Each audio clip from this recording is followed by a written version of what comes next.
Yummy bytes চ্যানেলের পক্ষ থেকে আপনাদের স্বাগত জানাই। আজকে বানাবো দুর্দান্ত স্বাদের খুবই অল্প সময়ে ঘরোয়া উপায়ে তৈরি এগ মশালা রাইস।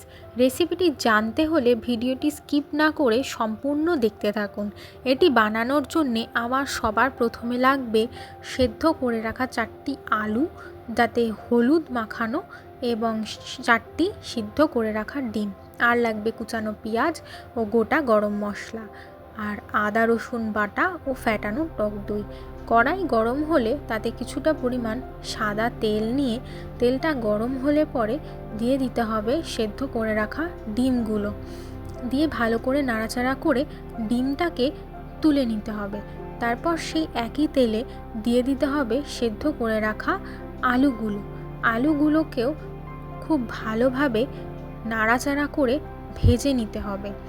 যেহেতু আলুটা সেদ্ধ করা, তাই খুব একটা ভাজার দরকার নেই, আলুগুলো একটু লাল হলেই তুলে নিতে হবে। তারপর অ্যাড করে দিতে হবে সামান্য পরিমাণে ঘিটা গরম হয়ে আসলে তার মধ্যে দিয়ে দিতে হবে এলাচ, দারচিনি এবং তেজপাতা। এটাকে খুব ভালোভাবে তেলের সাথে মিশিয়ে নিতে হবে আর খুব ভালোভাবে কুক করতে হবে, যাতে এর ভেতরে থাকা মশলার যে স্মেলগুলো, এগুলো যাতে রান্নার সাথে খুব ভালোভাবে মিশে যায়।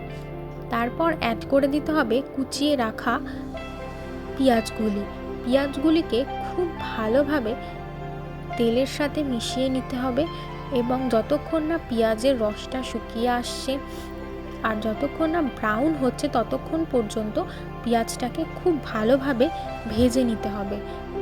কিছুক্ষণ রেখে দিয়ে আবার কিছুক্ষণ পরে নাড়াতে হবে। নাড়িয়ে পেঁয়াজটা যখন ব্রাউন হয়ে যাবে, তখন তার মধ্যে অ্যাড করতে হবে 3 টেবিল স্পুন আদা রসুন বাটাটা দেওয়ার পরে মশলার সাথে খুব ভালোভাবে মিক্স করে নিতে হবে, এবং যতক্ষণ না পর্যন্ত আদা রসুনের গন্ধ কাটছে, ততক্ষণ পর্যন্ত আদা রসুনটা ভালোভাবে কুক করে নিতে হবে।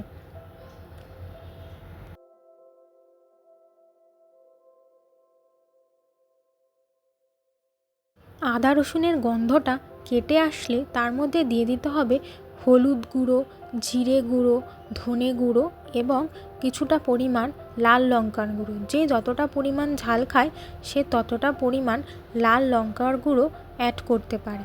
তারপর খুব ভালোভাবে মশলাটাকে কষিয়ে নিতে হবে, যতক্ষণ না পর্যন্ত মশলা থেকে তেল ছেড়ে আসছে, ততক্ষণ পর্যন্ত মশলাটাকে খুব ভালোভাবে কষিয়ে নিতে হবে। তারপর অ্যাড করতে হবে পরিমাণ মতো নুনটা অ্যাড করার পরে আবার খুব ভালোভাবে মশলাটাকে কষিয়ে নিতে হবে। মশলাটা কষানো হয়ে গেলে তার মধ্যে দিয়ে দিতে হবে ফেটিয়ে রাখা টক দইটা দিয়ে আবার মশলার সাথে খুব ভালোভাবে অ্যাড করে নিয়ে ভালোভাবে কষিয়ে নিতে হবে। তারপর মশলাটা থেকে তেল ছেড়ে আসা পর্যন্ত কষাতে হবে। তারপর অ্যাড করে দিতে হবে পরিমাণ মতো চিনি। আপনারা যদি খুব বেশি মিষ্টি খেতে চান, তাহলে এটাতে আরও বেশি করে চিনি অ্যাড করতে পারেন, কিন্তু আমি এখানে পরিমাণ মতোই চিনি অ্যাড করেছি। তারপর মশলাটা কষে আসার পরে ওর মধ্যে দিয়ে দিতে হবে ভেজে রাখা আলুগুলো দিয়ে আবার মশলাটাকে খুব ভালোভাবে কষিয়ে নিতে হবে। দিয়ে খুব ভালোভাবে নাড়াচাড়া করে নিয়ে মশলাটার সাথে আলুটাকে কষিয়ে নিতে হবে। তারপর সিদ্ধ করে এবং ভেজে রাখা যে ডিমটা ছিল, সেই ডিমটাকে এই মশলার সাথে খুব ভালোভাবে মিক্স করে নিতে হবে। কিছুক্ষণ কষানোর পরে অ্যাড করে দিতে হবে ভিজিয়ে রাখা সেদ্ধ বাসমতি চালটার সাথে মশলাটাকে খুব ভালোভাবে মিশিয়ে নিতে হবে, এবং কিছুক্ষণ চালটার সাথে মশলাটাকে কষাতে হবে, যাতে মশলার সব ফ্লেভারগুলো চালের সাথে খুব ভালোভাবে মিশে যায়।